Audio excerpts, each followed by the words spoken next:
The governor says he isn't considering any privatization of state parks or realignment of the State Department of Environmental Protection. The governor's comments came after two environmental groups said his administration was considering the moves. Environment correspondent Ed Rogers has the story.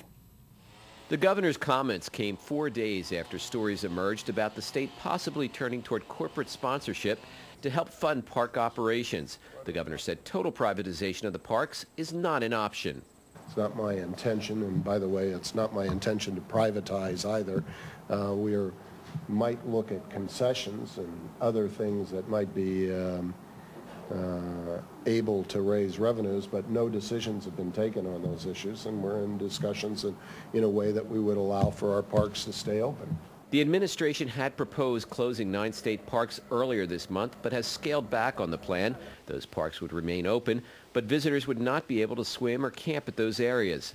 Earlier today, environmentalists held a press conference saying they were concerned that the administration was considering privatizing the parks and moving the State Division of Fish and Wildlife and the Division of Forestry into the Department of Agriculture. By taking the natural resources people out of the DEP, then they lose their ability to influence the protection of species and habitat within the state of New Jersey, because they'll be in a separate agency, and in DEP, the rule writers and the regulators will not be able to listen to them and get information from them. Sources say the reorganization idea originated in the legislature, but the governor said he would not consider it.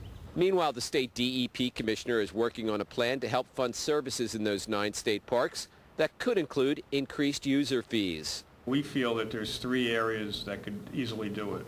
One is the expansion of fees at our parks to include parking. That could be done very easily, and it's not any new tax, or the governor doesn't have to say anything.